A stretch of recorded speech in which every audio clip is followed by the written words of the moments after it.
Aleluya, Dios es bueno. Todo el tiempo. Todo el tiempo. Dios es bueno. Vamos a comenzar declarando. Vamos a tomar nuestras Biblias. Esta es mi Biblia. Esta es mi Biblia. Es la palabra de Dios para mi vida. Es la palabra de Es Dios hablándome a mí. Es Dios hablándome a mí. Yo soy todo lo que Él dice que soy. Yo soy todo lo que Él dice que soy. Tengo todo lo que Él dice que tengo.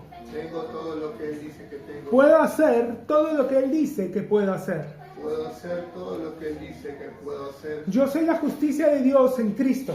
Yo soy la justicia de Dios. Soy la luz de este mundo. Soy la luz de este mundo. La sal de la tierra. La sal de la tierra. Real sacerdocio. Real sacerdocio. Nación santa. Nación santa. Pueblo adquirido por Dios Pueblo adquirido por Dios. para anunciar las virtudes de aquel que me llamó de las tinieblas Aquel que me llamó de las tinieblas a su luz admirable. a su luz admirable. Soy un hijo de Dios. Soy un hijo de Dios. Soy la respuesta de Dios Soy la respuesta de Dios a la oración de mucha gente. a la oración de mucha gente. La creación entera La creación entera gime gime esperando mi manifestación gloriosa. esperando mi manifestación gloriosa. En mi boca está el poder de la vida y de la muerte. En mi boca está el poder de la vida y de la muerte. Me hablaré palabras de vida Me hablaré palabras de vida y no de muerte, y no de muerte. de riqueza De riqueza y no de pobreza, y no de pobreza. de salud De salud y no de enfermedad, y no de enfermedad. porque hay milagros en mi boca. Porque hay milagros en mi boca. Tengo miles de ángeles Tengo miles de ángeles a mi disposición, a mi disposición, esperando mis órdenes esperando mis órdenes para actuar.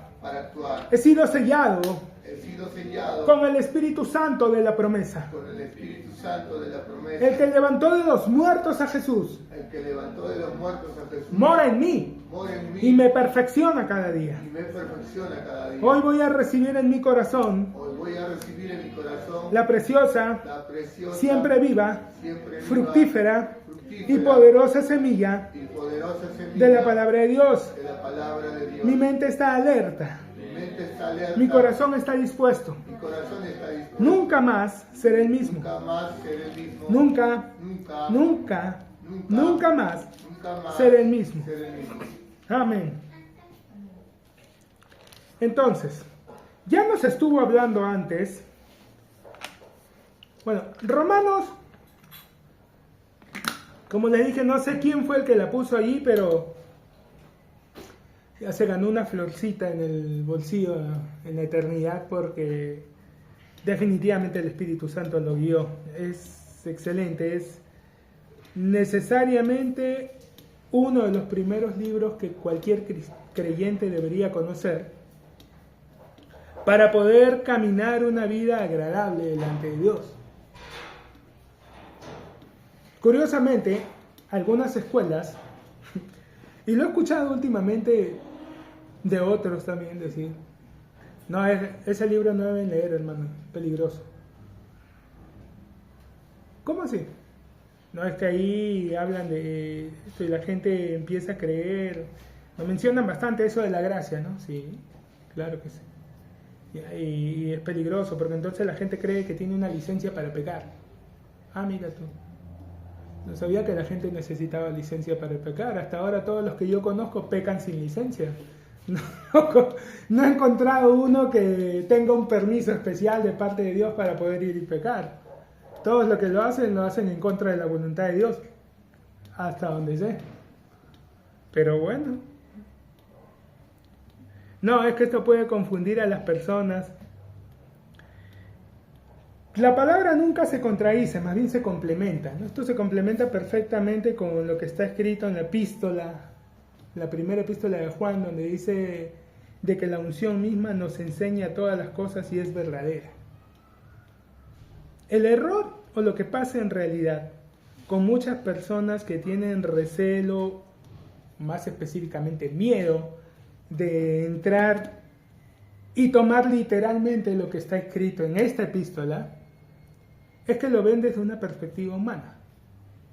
Lo ven desde una perspectiva religiosa. Piensan, no, es que esto puede confundir a las personas. Ya. Tenemos que recordar algo con respecto a la palabra. La palabra se enseña, el evangelio se comparte a todo, va a ser dado a toda criatura para testimonio. O sea, hay gente que lo único que les va a servir saber esto es simplemente para que no digan luego delante de Dios, no sabía. No, sí supiste. Sí se te dijo. Hay muchos que lo van a tener solamente para testimonio.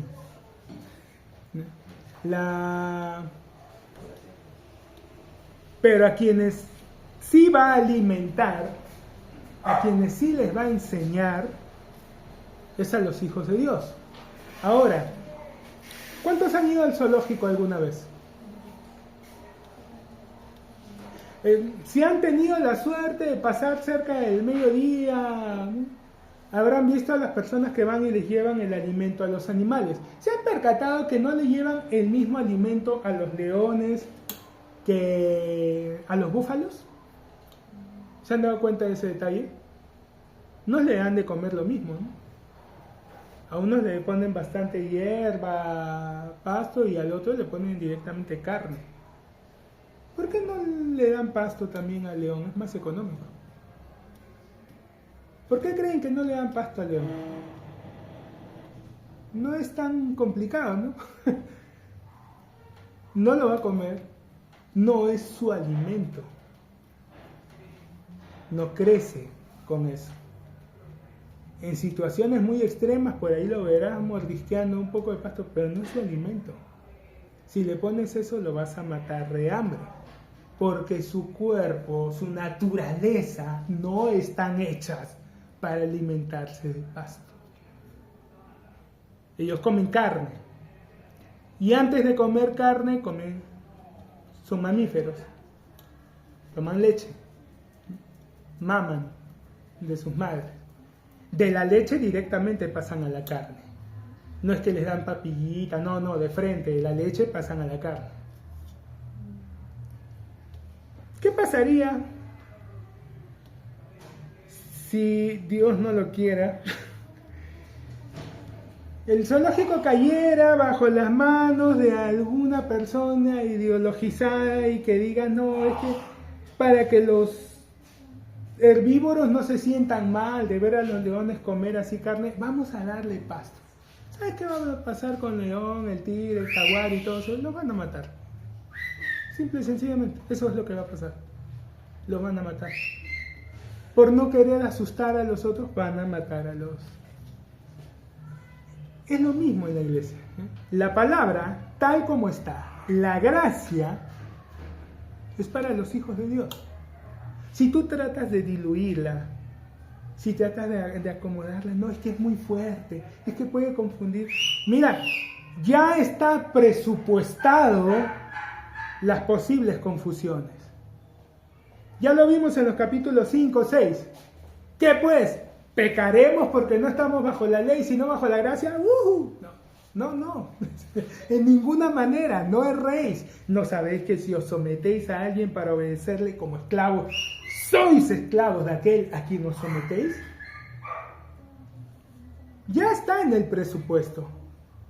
Y es más, es tan simple como esto. Si la iglesia, el maestro al que escuchas, la iglesia a la que vas, nunca te pasó por la cabeza al oír alguna enseñanza, o sea que puedo pecar y no me va a pasar nada. Si nunca te pasó eso por la cabeza, probablemente nunca te han enseñado la gracia. Porque cuando escuchas la gracia, eso es lo que te va a venir. Esa pregunta te va a venir. De todas formas. ¿Por qué dice eso, hermano? Porque Pablo lo decía. Pablo mismo respondía, ¿no? O como dicen algunos cuya condenación es justa, que nosotros decimos, hagamos males para que nos vengan bienes. O sea, a Pablo ya lo acusaban de ese tipo de cosas. ¿Por qué? Porque él estaba predicando el evangelio tal cual. Pero de nuevo, el evangelio es para los hijos de Dios. O sea, va a alimentar a los hijos de Dios. Ahora, ¿qué pasa si un búfalo, una llama, por ahí encuentran un pedazo de carne que le sobró al león y se lo quieren comer? Se va a atorar. Si no lo auxilian rápido, hasta se puede morir. Porque no está hecho para digerir ese clase de alimento. Ellos digieren otro tipo de cosas. Ellos se alimentan de hojas, letra y espíritu.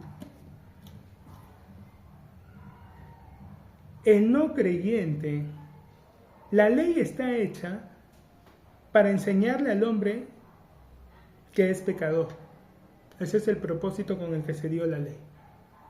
Hacernos entender rápidamente quiénes somos. Sabiendo quiénes somos, podemos buscar y recibir lo que necesitamos. Hay algo muy curioso, que tal vez los seres humanos no se dieron cuenta, pero Dios sí. Cuando Dios puso a Adán en el huerto, al centro del huerto no había un árbol, habían dos. Uno era el árbol de la ciencia del conocimiento del bien y del mal, que le fue prohibido al hombre tomar del fruto de ese árbol, pero el otro era el árbol de la vida, y ese nunca se le prohibió. Pero el hombre nunca tomó del fruto de ese árbol. Si hubiera tomado el fruto de ese árbol, no hubiera muerto, nunca. Ahora recuerdo que un joven en ese entonces, hoy ya no está entre nosotros, alguna vez me dijo, no, pero ¿por qué Dios le prohibió al hombre? ¿Por qué Dios no quería que el hombre tomara el fruto del árbol de la ciencia? O sea, Dios no quería que el hombre conozca. Entonces, en cierta forma, Dios quería mantenerlo en ignorancia. No, es que, entiende, ese es el árbol de la ciencia del conocimiento del bien y del mal. Y Dios quería para el hombre que conociera solamente el bien. Y de hecho, cuando nosotros vemos que Dios desciende después de que comió el fruto, cuando lo estudias, en el original lo que te da a entender es que esto era algo que ocurría siempre. Dios venía cada día, a la misma hora, en el mismo canal, venía al huerto y pasaba tiempo con el hombre.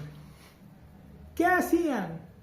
¿Jugarían ajedrez? No sé qué harían, pero lo que sí sé que entre las muchas cosas que hacían, Dios le enseñaba todo lo bueno. Dios quería que el hombre conociera solamente el bien.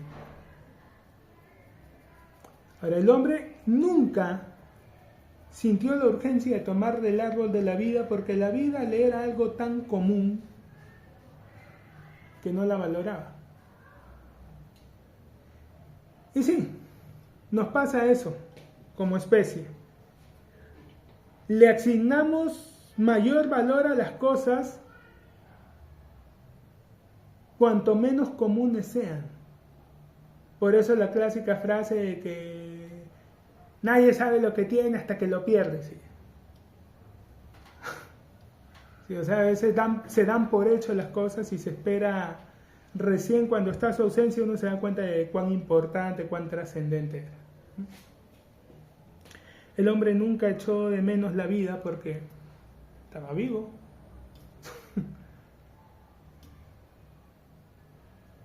Pero Dios sí ve necesario. Dios sí sabe que necesitamos.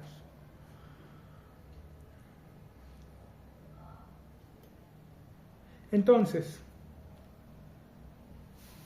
Él quería, y siempre ha querido, tener una relación. Una parte que les dije alguna vez, hay dos grandes revelaciones que el cristianismo trajo a la humanidad. La primera era ver a Dios como Padre. Los judíos lo veían como el creador de todo, Adonai, el Señor. Lo veían como ahí en el cielo, el Todopoderoso. Nunca lo vieron como Padre. Nunca se les ocurrió pensar en Dios como alguien afectuoso, cariñoso. Nunca lo vieron como Padre. Le temían. Pero no en el sentido en que nosotros hoy lo interpretamos, ¿no? De temor, de respeto. No, ellos le tenían miedo, sí le tenían miedo. Tanto así que ni siquiera decían su nombre por el mandamiento de no tomarás el nombre del Señor tu Dios en vano. Hoy nosotros lo leemos y entendemos casi automáticamente que se está refiriendo a no jurar, a no usar el nombre de Dios, no jurar por Dios en vano. Y es más, en lo posible no jurar. En otra parte encontramos no juren por Dios, no juren por el cielo, no jurar simplemente. Pero ellos no. Ellos entendían, no tomarlo en vano. Entonces ni siquiera mencionaban su nombre. Y por eso es que su nombre ha estado perdido por siglos, porque solamente lo mencionaban los sacerdotes en ocasiones muy puntuales y especiales, y después la mayoría se refería a él por alguno de sus atributos: el Altísimo, el Eterno, el Señor, el Proveedor, el Sanador, Jireh, Adonai, Nisi, Rafa. Tenía diferentes nombres por algunos de sus atributos, pero su nombre no lo mencionaba. Mucho riesgo. ¿Y qué tal si era considerado en vano que lo mencionaran? Por eso, cuando Jesús viene y lo presenta como Padre, a unos los irritó grandemente y a otros los acercó a Él profundamente. ¿Quiénes dicen las personas que soy? Unos dicen que eres Elías, otros dicen que eres Juan el Bautista que ha resucitado. ¿Quién dicen ustedes que soy? Todos se quedan callados, empiezan a mirar el uno al otro, y Pedro se levanta y dice: tú eres el Cristo, el Hijo del Dios viviente. Jesús lo mira, sonríe y dice: bienaventurado Simón, hijo de Jonás, no te lo reveló carne ni sangre, sino mi Padre que está en los cielos. Es cierto, Jesús nunca les dijo a ellos que Él era el Mesías. Se lo dijo a la samaritana. Es gracioso, porque eso aparece en el capítulo 4 de Juan. En el capítulo 3 es el encuentro con Nicodemo. Nicodemo, estudioso de la ley, y Jesús le dice: tienes que nacer de nuevo. Ahora, esa frase suena tan fuerte hoy como sonó entonces, ¿eh? Porque hoy lo decimos, claro, él estaba hablando que tenía que nacer espiritualmente, sí, pero al instante sonó tan feo hoy como... Sonó tan feo entonces como lo suena hoy, ¿no? Como que alguien venga y te diga: oye, ¿cómo puede ser? Tienes que nacer de nuevo. O sea, en esta vida no puedes, papi, imposible, no te funciona. Mira, tienes que volver a nacer para que lo puedas hacer. Sonó así. Cuando Jesús le dice que si no nacía de nuevo, y Nicodemo se queda: pero ¿cómo puede un hombre nacer siendo viejo? Puede volver al vientre de su madre. Lo que es nacido de la carne, carne es; lo que es nacido del espíritu, espíritu es. A Nicodemo le dice que tiene que nacer de nuevo, el primer paso, lo básico. Sin embargo, a esta mujer, que había tenido 5 maridos y ninguno de ellas, ¿no? Está ahí, dame beber. ¿Cómo tú, siendo judío, me pides a mí, siendo samaritana, que no sabes que no estamos bien? ¿No? Bueno, si tú supieras quién es el que te pide, tú le pedirías y yo te daría agua para vida eterna. Ay, entonces dame esa agua para que no tenga que volver aquí. Bueno, trae a tu marido. No tengo marido. Bien has dicho. 5 maridos has tenido y ninguno era tuyo. Y con el que ahora estás tampoco es tuyo, bandida. Pero no le dijo bandida. Con el que ahora estás tampoco es tuyo. Señor, creo que tú eres profeta. Mira, nuestros padres decían que adoremos en este monte, los judíos dicen que tenemos que adorar en Jerusalén. ¿Dónde es que hay que adorar? La hora viene y ahora es en que el Padre busca. Dice: bueno, sí, yo entiendo que eso va a ser cuando venga el Mesías, pero el que habla contigo, Él es. O sea, a ella le dijo directamente, abiertamente, quién era Él. A sus discípulos se lo reveló Dios.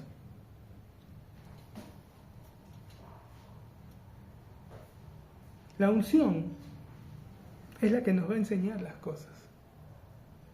Mientras se maneje el miedo, el pensarle que no, pero y esto puede confundir a la gente.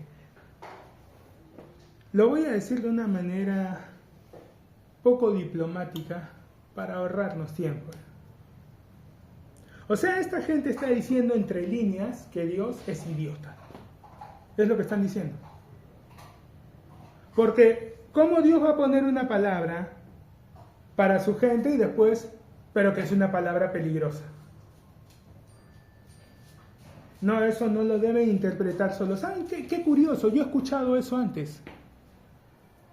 Que la gente no puede leer la palabra y aprender directamente. Lo he escuchado antes. Y está incluso escrito en encíclicas ahí papales. Qué curioso que gente que se denomina evangélico, que se alinea dentro del espectro protestante, use los mismos argumentos que usaban aquellos contra los que alguna vez protestaron. Porque hace algunos siglos a las personas comunes no se les permitía leer la Biblia. Directamente no podían leer la Biblia porque podían confundirse. Los demonios podían confundirlo, así que ellos tenían que limitarse en recibir la interpretación de los sacerdotes, de los frailes, de los curas. Y ahora vienen pastores, maestros y líderes con el mismo argumento. No, la gente no deben decirle eso, no deben leer eso, porque ellos primero necesitan, entonces Dios es lento, ¿no? ¿O seremos nosotros los lentos? Lo que no estamos entendiendo. Este libro, más de una vez, fue la porción, fue la espada que Dios usó para despertar a su iglesia. De hecho, la Reforma, que fue el mundo no sería hoy lo que es si no hubiera ocurrido la Reforma. No sería lo que es. O sea, las ciencias no hubieran avanzado ni a la 10ª parte de lo que han avanzado si no se hubiera dado la Reforma. ¿Saben por qué, no? Porque esto permitió una libertad de pensamiento, libertad para avanzar, para hacer experimentos. No podías abrir un cuerpo humano antes, eso era un sacrilegio, el cuerpo humano era la obra de Dios. Entonces la gente se moría, porque ¿cómo ibas a profanar el templo de Dios? Hoy puedes ir a un lugar donde te abren, te operan y un montón de vidas se salvan. Cuando empiezas a jalar el hilo, gracias a que un día un monje agustino clavó sus 95 tesis en la puerta de la Catedral de Gutenberg y empezó un movimiento que hoy nos tiene reunidos aquí. Si no hubiese ocurrido eso, ¿crees que alguien podía reunirse así? Te acusaban de herejía, hechicería, te llevaban a la Santa Inquisición y ahí te purificaban hasta que confesaras tu pecado. Porque sí, esa era la única opción, no es que eres inocente. Te purificaban, entiéndase, te torturaban hasta que confieses tus pecados. Si no saben cómo era esa tortura, ahí en el centro de Lima está la iglesia de San Francisco y tienen el museo de todos esos lindos aparatitos que utilizaban para purificar a las personas de su herejía. Ay, hermano, qué exagerado. No. Lee las encíclicas. Esa parte creo que todavía no la han cambiado. Seguimos siendo herejes según las encíclicas papales. En algún momento alguno de ellos creo que quiso llamarnos, como hermanos que se habían apartado, pero me parece que lo llegaron a anular y seguimos siendo herejes ante la Santa Iglesia Católica Apostólica Romana. Es el mismo argumento, que la gente no va a entender, que se va a confundir, que los demonios pueden perturbar. Hermanos, tienen el Espíritu Santo. Esta parte de la Escritura, más de una vez Dios la ha usado para despertar a la gente. ¿Por qué? Porque es una de las primeras cosas que deberían conocerse. Porque, de nuevo, las 3/4 partes son acerca de qué es lo que Él ha hecho por ti. Y es muy importante, es determinante que eso esté claro.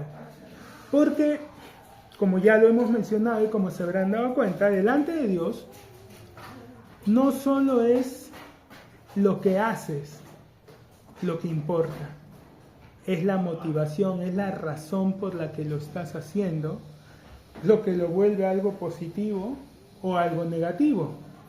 Nuestras buenas obras, según la Escritura, son como trapos de inmundicia delante de Él. Pero son buenas obras. Sí, pero Él las ve como trapo de inmundicias. ¿Por qué? ¿Por las obras en sí mismas o por la motivación del corazón? Por lo que hay en el corazón. Claro, hermano, es que muchas personas lo hacen basados en el orgullo. Sí, es cierto, el orgullo es uno de los primeros contaminantes, pero no es el único. Hay otro que es igual de terrible, pero pasa piola. Pero la mayoría no lo ve tan grave, ¿no? Y es tremendamente destructivo. Más todavía. Ahí nomás con el orgullo, un poquito más. Y que sí es algo en lo que se mueve gran parte de la gente dentro de la iglesia. ¿Sabes qué es? Miedo. En sus diferentes manifestaciones. El miedo es otro gran contaminador. O sea, hay gente que puede estar haciendo cosas buenas, pero lo hacen por miedo. Y así es, y lo contamina tan igual que si lo hicieran desde el orgullo. Así como hemos dicho, ¿no? Una persona que lleva alimentos a una zona pobre, ¿es una buena acción? Claro que sí. Pero si es un político en campaña, ¿lo vamos a ver como una buena acción? Ya no puede. Porque no lo está haciendo porque es bueno, porque le interesan los niños pobres, porque los quiere ayudar. No, está buscando votos. Y hay mucha gente que hace cosas por orgullo. Pero tan contaminante y tan como el orgullo es el miedo. Y dentro de la iglesia hay mucha gente haciendo muchas cosas buenas por miedo. Y contaminándolas tanto como si lo hicieran con orgullo. Y de nuevo, el miedo en sus diferentes facetas. La vergüenza es una forma de miedo.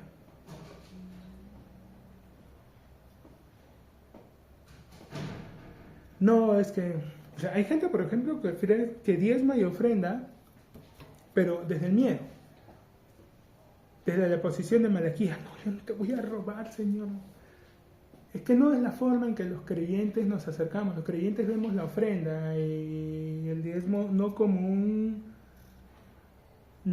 para no robarle a Dios, sino como un acto de adoración. Para nosotros es un acto de adoración. Vas al Antiguo Testamento y cada vez que... ¿Cómo era la forma en que ellos adoraban a Dios? Ofrecían sacrificios. ¿Qué era eso? Una ofrenda. Para nosotros es una forma de adorar a Dios. No lo hacemos desde el miedo. ¿Cómo fue el diezmo que presentó Abraham? Por miedo salió Melquisedec. La Biblia nos lo cuenta tal cual. Está llegando Abraham, está regresando de derrotar y de rescatar a su sobrino Lot, y sale Melquisedec, que era rey y sacerdote de Salem al mismo tiempo, lo cual era una rareza, porque normalmente los sacerdotes no eran reyes y los reyes no eran sacerdotes, eran dos figuras bien separadas, pero en Salem ocurría que el sacerdote era el rey al mismo tiempo. Y él llega a ser un tipo de Cristo, un personaje del que apenas se le menciona en esa parte de la Escritura, y sin embargo luego en Hebreos va a aparecer como una figura de Cristo. Y este Melquisedec dice que sale con pan y vino. ¿Le suena ese menú? ¿Pan y vino? Que compartimos siempre en la Santa Cena, ¿no? Él sale con pan y vino y bendice. Dice: bendito sea Abraham del Dios Altísimo, y bendito el Dios Altísimo que entregó a tus enemigos en tus manos. Y Abraham venía allí con sus cosas, es bendecido por este hombre, y Abraham dice que se para y le da el diezmo.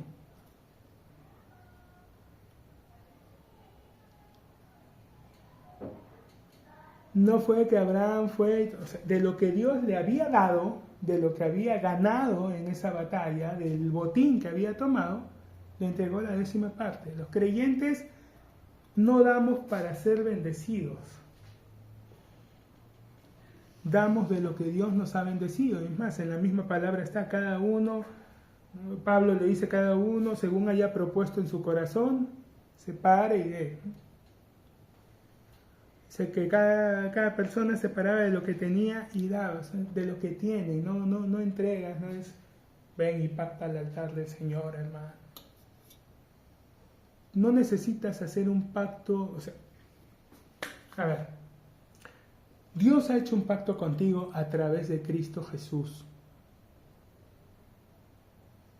¿Entiendes la dimensión de eso? Él ha hecho un pacto contigo. Dice preciosas y grandísimas promesas. En otra parte de la escritura dice un mejor pacto. Sí, Señor, ¿sabes qué? Voy a hacer un pacto contigo respecto a mi economía para que tú me puedas proveer.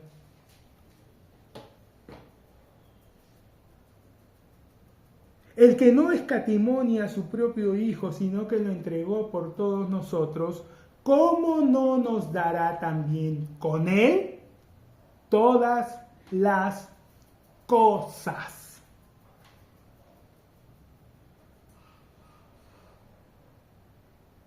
Ven aquí al altar y consagra tu ofrenda. El 99.9% de las veces, y voy a dejar ese 0.1% porque siempre hay gente que ama a Dios y puede ser honesta y sincera, pero la mayoría de veces eso es manipulación.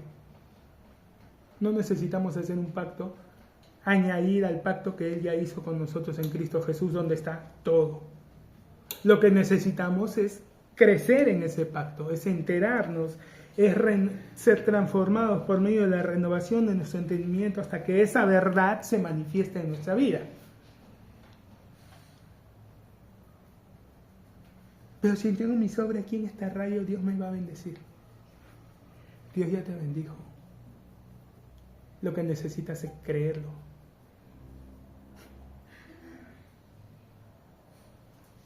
Pero si Él ya me bendijo, ¿por qué yo no recibo? Cuando te preguntan cómo estás, ¿qué respondes? La cosa está mal. El hombre de doble ánimo es inconstante en todos sus caminos. No piense, pues, quien tal haga, quien ande en doble ánimo, que recibirá cosa alguna de parte de Dios. Ojo, no dice que Dios no te va a dar cosa alguna, dice que no la vas a recibir. ¿Por qué? Por el doble ánimo. Porque dices, sí, Señor, yo te creo, pero al rato vienen y te preguntan y te pones a escuchar las noticias y lees el periódico, nunca falta el endemoniado que te quiere jalar la lengua y te dice, las cosas están bien mal, ¿no? Amén, sí, están mal, qué terrible, mira, otro presidente más que nos han cambiado, ¿dónde vamos a ir a parar? ¿Cuál debe considerar Dios como válida? ¿La palabra que dijiste allí mientras orabas o lo que le andas diciendo al mundo el resto del día? Hay un doble ánimo, hay una inconstancia, no te permite recibir. Eso es lo que necesitamos cambiar, creer, entender. Pero Él ya lo hizo todo. Él ya nos dio todo. Un mejor pacto, en mejores promesas. ¿Qué pues diremos? Que los gentiles que no iban tras la justicia, capítulo 9, verso 30, han alcanzado la justicia, es decir, la justicia que es por fe. Mas Israel, que no iba tras una ley de justicia, no la alcanzó. ¿Por qué? ¿Por qué? Este que llega a última hora, el desgraciado, o sea, el otro jugó todo el partido, estuvo allí peleando, chocando con los defensas, saltaba, tiraba el arquero, se las tapó todas, no la hizo. Viene este desgraciado allí apenas fresquito, ni sudó, tira un con, le choca en el palo, le choca en la cabeza y se mete al arco. Y todos lo levantan y es el héroe. ¿Por qué? ¿Por qué este se lleva todas las palmas y no el otro que sudó y que trabajó y que hizo todo?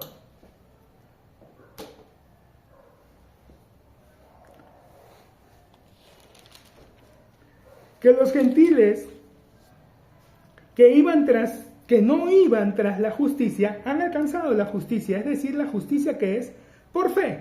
Mas Israel, que iba tras una ley de justicia, no la alcanzó. ¿Por qué? Porque iban tras ella no por fe, sino como por obras de la ley, pues tropezaron en la piedra de tropiezo. Ya dijimos quién es esa piedra de tropiezo, Jesús, como está escrito: he aquí pongo en Sión piedra de tropiezo y roca de caída, y el que creyere en él no será avergonzado. Hermanos, ciertamente el anhelo de mi corazón y mi salvación a Dios, y mi oración a Dios por Israel es para salvación. ¿Verdad? Las personas suelen repetirse clichés respecto a Dios, y cuando Dios quiere manifestarse en su vida, como no está ajustado al cliché, a la idea preconcebida, al prejuicio que ellos tienen, no se lo permiten. Algunos de esos clichés es que si algo viene de parte de Dios, te va a dar paz. ¿Sabes qué curioso? Porque en la palabra normalmente cuando Dios le hablaba a la gente, lo primero que le decía es: no temas. O sea que mucha paz no estaban sintiendo. Estaban sintiendo miedo. Por eso les decía: no temas. Entonces, como que no encajan. La gente me dice: si algo viene de parte de Dios, vas a estar tranquilo. Pero voy a la Escritura y veo que cuando Dios se acercaba a alguien, no estaban tranquilos. Se asustaban. Y muchas veces se sorprendían porque lo que Dios les hablaba era muy grande.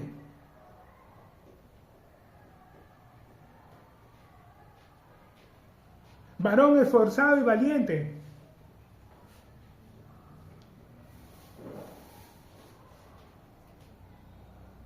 Bienaventurada sea mujer.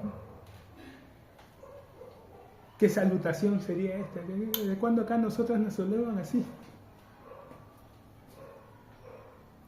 Sí. Las cosas, los planes, yo sé los pensamientos que tengo acerca de vosotros, pensamientos de bien y no de mal. Pero sí, muchas veces las cosas que Dios va a traer a nuestras vidas van a estar mucho más alto de lo que nosotros somos capaces de alcanzar.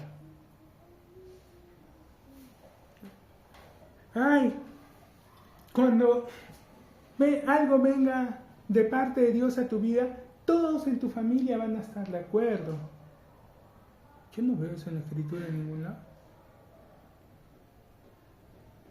Jesús mismo lo dijo: no piensen que he venido a traer paz, he venido a traer espada. ¿No lo han leído? Búsquenlo. A poner el hijo contra el padre, el hermano contra la hermana. He venido a traer espada, he venido a causar división. Entonces no sé de dónde me sacan que todo va a estar tranquilo, que el mundo se va a volver el jardín de los Teletubbies y que todos van a estar ahí, macho. Y eso significa que Dios está ahí. ¿No? Normalmente las cosas que Dios va a traer en nuestra vida, al ser cosas grandes y al tratar nosotros de verlas de manera natural, nos van a sobrepasar. Pero ahí está nuestra parte, creer. Ahora, pero hermano, sí, yo a veces siento, pero no creo. Bueno, la fe es por el oír y el oír por la palabra de Dios. Entonces, ¿qué puedo hacer? Escucha más la palabra hasta que llegue un punto en que creer te sea fácil. ¿Sobre qué necesitas creer? Bueno, hay una persona, un familiar que está enfermo. Lee los evangelios, lee cómo Jesús sanaba a las personas, los milagros que hacía, hasta que eso se vuelva algo creíble en ti.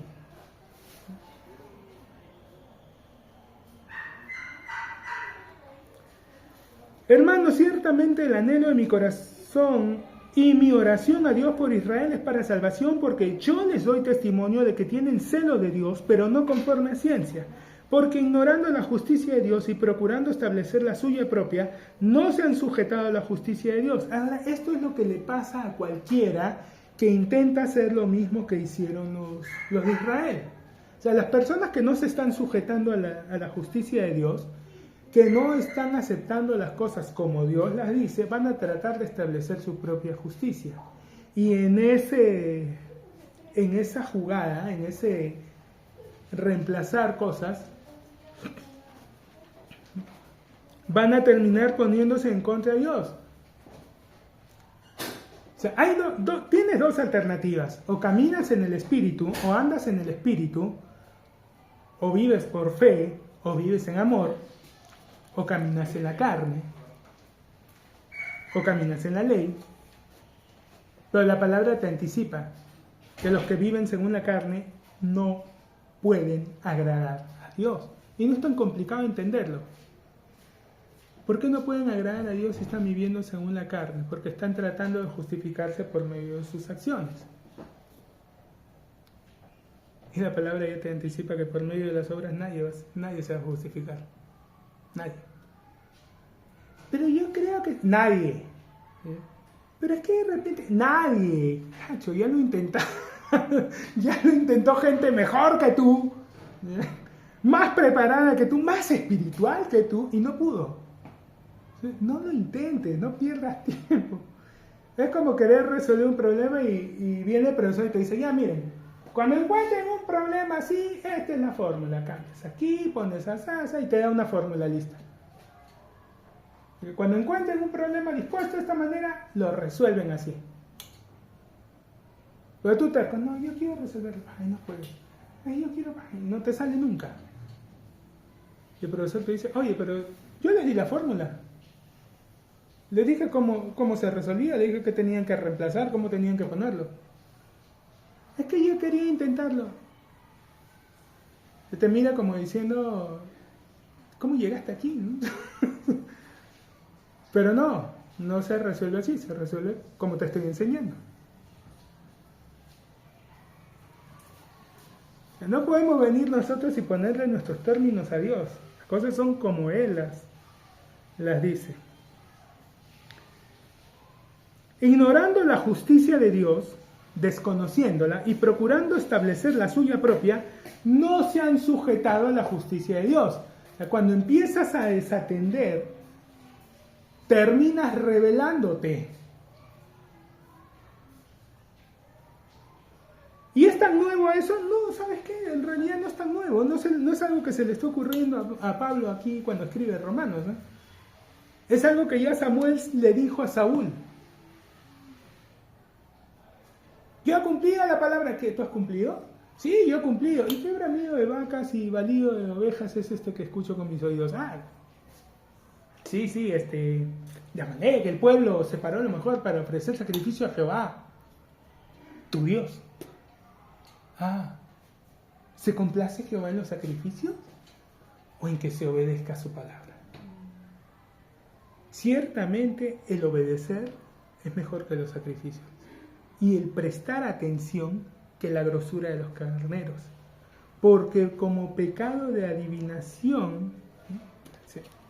Vamos a ir ahí porque no es algo suave lo que le dice, es fuerte y no quiero decir menos de lo que corresponde para que entendamos qué tan grave es, ¿ya? Y qué es lo que nos estamos jugando cuando queremos hacer las cosas con buenas intenciones, pero mal, pues, no como Dios las dice, ¿ya? La estamos haciendo a nuestra manera.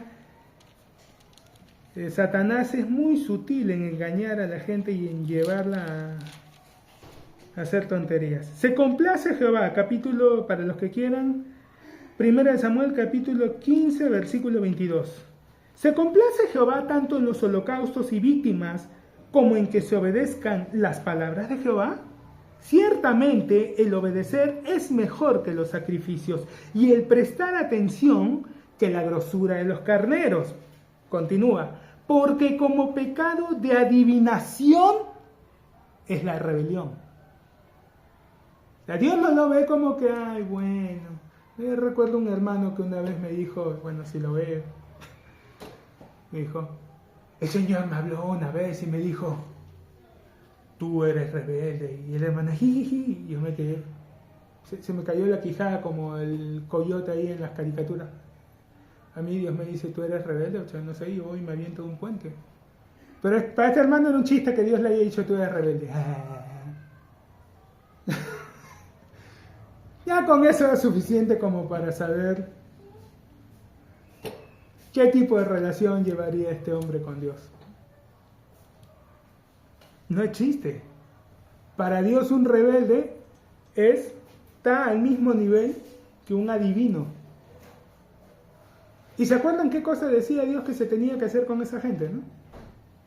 No sea allá entre vosotros ni agorero, ni sortílego, ni quien consulte a muerto. ¿Qué tenían que hacerle? Tenían que hacerlos leer la... No, lo sacas afuera, lo apedreas hasta que muera. Ese era el castigo. Y está diciendo, porque como pecado de adivinación es la rebelión. Y como ídolos e idolatría, la obstinación, la terquedad.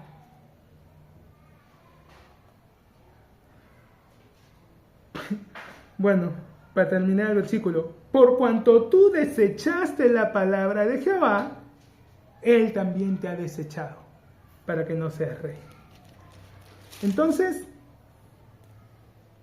no es poco. Y sí, en la iglesia a veces se señalan algunos pecados por ser más escandalosos, ¿no? Pero se cometen otros así alegremente y se minimizan como si fuera tierrita ahí poniendo abajo de la alfombra.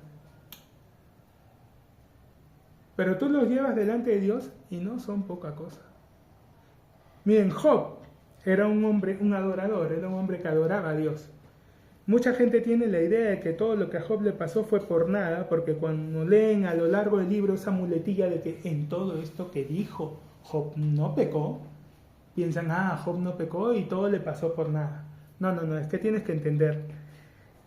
Cuando se dice eso, que Job no pecó, se refiere a no cometió el pecado respecto al cual Satanás dijo que iba a cometer, que era maldecir a Dios. Dijo, no, pero tú le has dado todo, por eso él está muy bien, pero a ver, quítale todo, ¿no? Y si no te maldice y reniega contra ti. Y en ese punto es que la palabra dice que Job no pecó, o sea, Job no maldijo, pero no significa que Job no cometió ningún error, no pecó, que permitió que le pasen todas las cosas que le pasaron. Porque no es que Dios estaba aburrido ahí en el cielo, y no hay nada en Netflix, Prime tampoco. Tengo que esperarme hasta el otro año para la segunda temporada de Caballero de los Siete Reinos. Y de repente apareció Satanás y le dijo, Señor, ¿qué haces? Oye, ¿no has visto a mi siervo Job? No hay otro como él. No, sí, pero tú... A ver, ¿cómo fue? No, a ver, quítale pues y ve si no te maldice. ¿Ya está? Ya. No fue eso lo que pasó. Porque algunos tienen esa idea. Y no gente, bueno, sí, los incrédulos. No, yo lo he escuchado desde púlpitos a gente enseñar esa barbaridad. Y después se preguntan, no sabemos por qué la gente no se quiere acercar a Dios. ¿Para qué se van a acercar a ese Dios bipolar que les andas predicando? Porque no le predican al Dios de la Escritura, le predican al Dios que es resultado de su doctrina recontra entreverada. Y claro, terminan dibujando un Dios bipolar, que los ama, pero los puede mandar al infierno, si se equivocan. Que los quiere sanar, pero a veces sí, a veces no. Lo digo, sí, no. Que los quiere sanar, pero depende, no siempre. ¿Y de qué depende? Pues su voluntad es un misterio, ¿quién va a poder entenderla? O sea, son excusas que se andan poniendo, y obviamente si ni ellos ¿Por qué? ¿Y por qué vienen todas esas cosas? Tenía una teoría que la he ido comprobando con el tiempo. No conocen a Dios. Lo que conocen de Dios es algo que se les ha transmitido, tan como Job. Lo han oído de oídas. Conocen lo que alguien más les ha enseñado, pero directamente ellos tener una relación con Dios, oír la voz del Espíritu Santo, no lo hacen.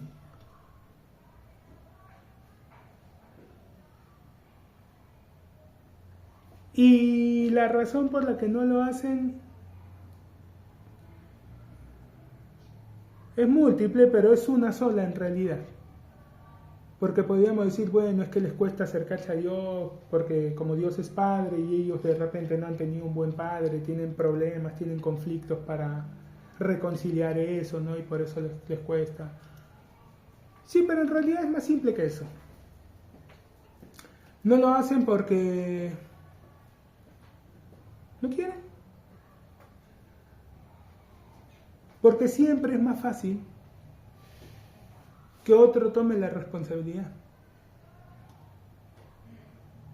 hermano, ore por mí, hermano, ¿qué tengo que hacer?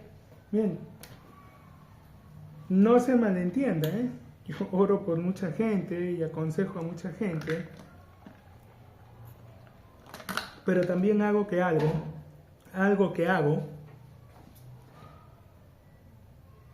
que el Padre lo que me ha mostrado es que la enseñanza que doy yo todo es para que la gente desarrolle una relación personal con Dios, que lo que Él quiere es eso. No quiere gente sentada en un lugar escuchándome y haciendo todo. No, pero yo tengo una forma de relacionarme con Dios. Mi carácter, mi temperamento, mi forma de ser es una. No necesariamente lo que a mí me funciona le va a funcionar a los demás. Ahora, por eso es que, como se dan cuenta, yo no siempre ando hablando de mí. Hablo de la Escritura.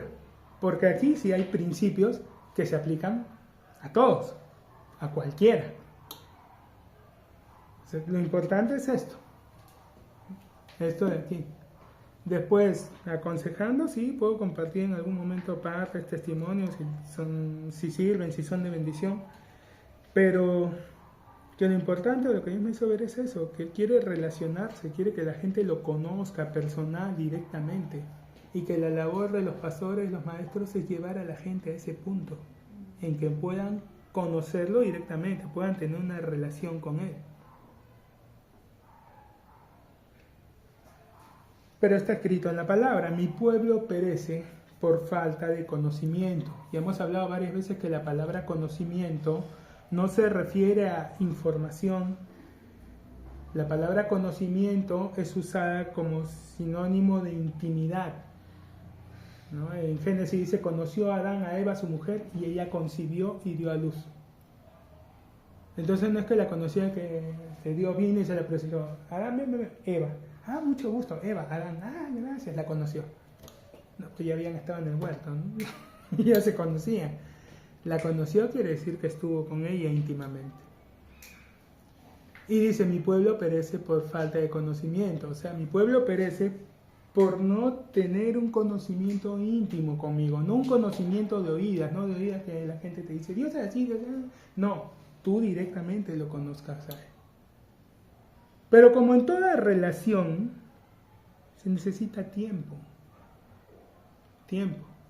Y eso es lo que la gente dice cada vez tener menos, ¿no? La gente no quiere usar el tiempo de pasar café, ¿no? Compras sobrecito de café instantáneo y ya está. Lo echas, lo mueves y listo, se acabó. Vas a estar poniendo a hervir el agua, esperando que pase gota a gota para salir. Claro, no es lo mismo un café de sobre que un café pasado. Para el distraído, el café es café. Pero ya para el paladar entrenado te das cuenta que no es lo mismo, no es el mismo sabor, no es el mismo efecto. El otro también tiene un montón de preservantes y cosas, el otro es más natural, o sea, no va a causar lo mismo. Es decir, las cosas rápidas, los instantáneos, en el mundo espiritual, no se da. En una relación no hay instantáneos. Una relación necesita etapas, necesita ir pasando tiempo. Pues es lo mismo con Dios. Mi pueblo perece por falta de conocimiento, mi pueblo perece por falta de intimidad, y ese pasaje continúa, por cuanto desechaste el conocimiento. O sea, no fue que no podían, que nadie les enseñó, que no recibieron, fue que no quisieron, desechaste. O sea, lo tenías ahí, sabías lo que tenías que hacer, pero no. Porque sí, es como les digo, es muy cómodo. Para la mayoría de gente es muy cómodo ir, sentarse en una banca, listo, que oír la palabra un par de horas, que alguien más me diga, pero después yo agarrar mi Biblia en mi casa, leerla, no sé, me duermo cuando empiezo a leerla. Ya. No sé, a veces no entiendo porque dicen y tal, engendró a tal, engendró a tal. Lee las cartas, lee las epístolas, son fáciles. Y antes de leer siempre pide al Espíritu Santo que te enseñe. No me vas a decir que no lo hace, porque sí lo hace. Porque la misma palabra dice, ¿alguno tiene falta de sabiduría? Pídala a Dios. el cual da abundantemente y sin reproche, y le será dada. No digas que no lo entiendes y que el Espíritu Santo no viene y te enseña, porque lo hace. Ahora, luego la palabra te dice en otra parte que la tienes que meditar. Y ya señalábamos las semanas anteriores, meditar es hablar. Algo maravilloso que puedes hacer cuando estés leyendo la Biblia es no la leas solo con los ojos. Sé que cuando estábamos en el colegio, los profesores en la biblioteca nos enseñaban, no hables, lee con los ojos, no necesitas hablar ya. Pero cuando se trata de la palabra, sí necesitas hablar. Y te conviene hablar. Porque por un lado estás leyendo y Proverbios dice que no se aparte de tus ojos. Por otro lado estás hablando y en Josué dice que no se aparte de tu boca. Y por otro lado la estás escuchando mientras la hablas. Y dice que la tengas siempre en tus oídos también. Entonces estás haciendo tres cosas a la vez. Hazlo. Pide al Espíritu Santo que te enseñe. Como algo que a mí me pasa mucho y a muchas personas que han empezado a hacerlo de esta forma. Aprendes mucho más cuando enseñas que cuando lees. O sea, a mí me pasa. Hay ocasiones en las que sí, yo puedo estar leyendo la palabra y de repente salta algo. ¡Wow! Lo veo, es como que se me abre, como una canchita cuando revienta, ¿no? ¡Wow! Pero cuando estoy leyendo eso me pasa de vez en cuando.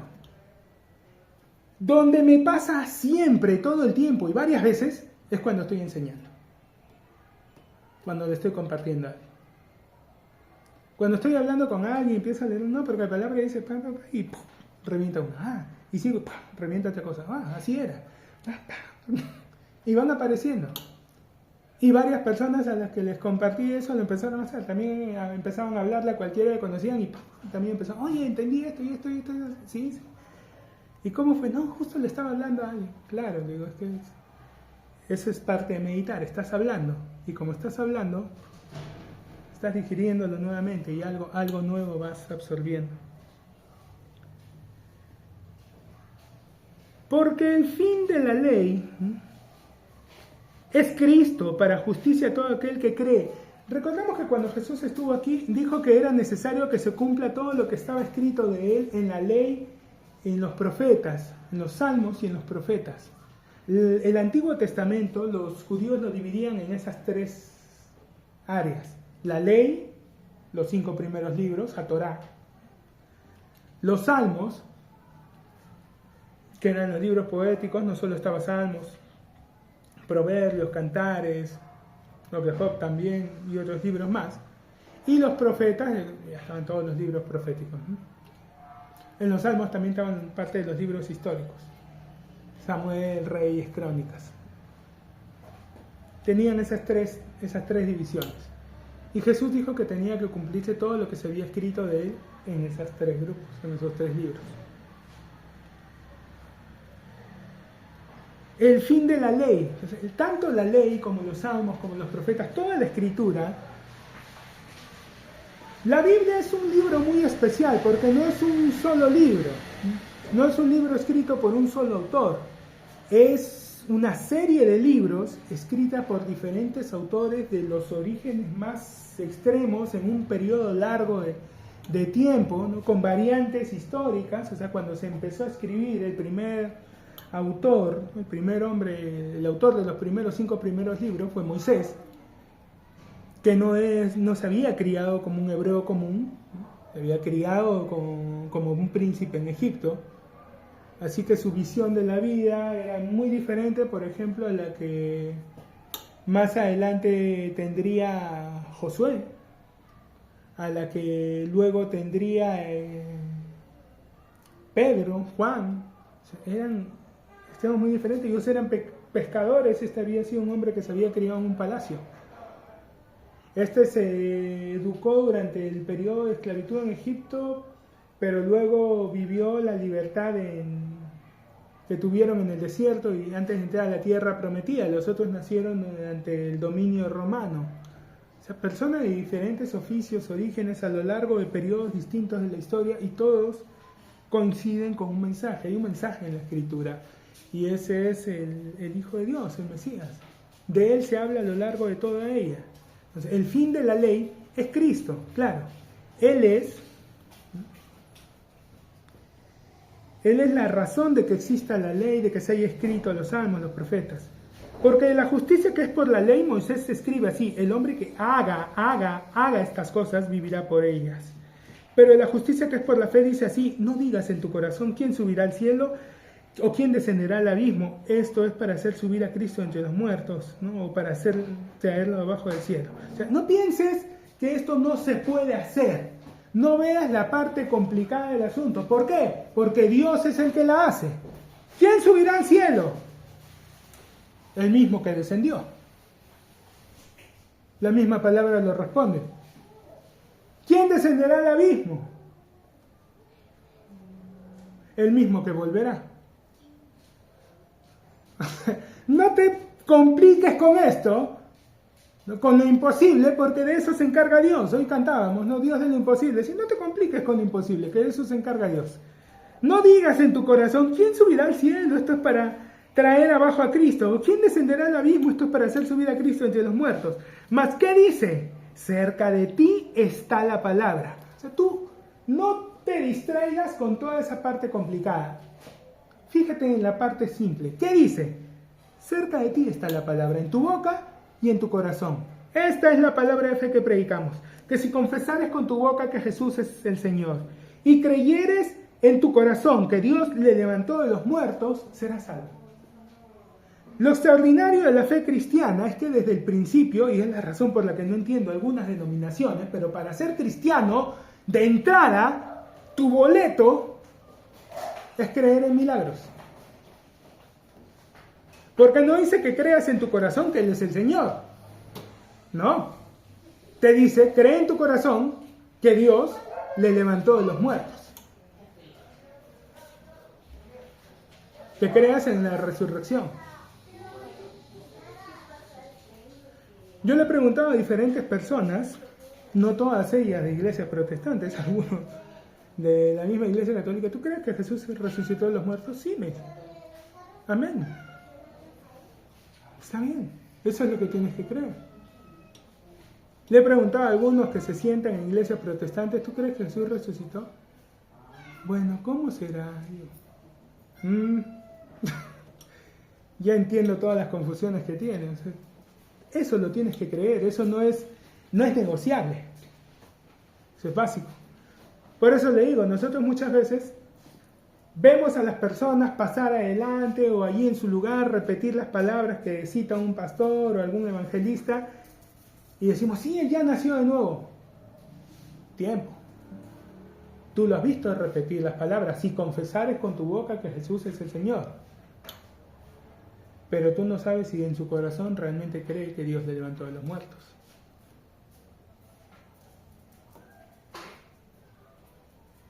¿Así? Puedes tener metido en la iglesia gente haciendo un montón de cosas porque hay una razón por la que la mayoría de personas prefieren vivir su relación con Dios desde una perspectiva religiosa. Y es que esto demanda menos esfuerzo, es más fácil. Es más fácil hacer y que otros te digan qué tienes que hacer que trabajar en una relación, que desarrollar una relación, una comunión. Eso demanda trabajo. Y las personas, ¿no? La mayoría, quieren todo instantáneo. En el mundo de hoy, la gente se está acostumbrando a que todo sea instantáneo. Si queremos una verdadera relación con Dios, tenemos que darle el tiempo y la importancia para conocerlo realmente. Por hoy vamos a dejarlo ahí. Continuamos la próxima semana.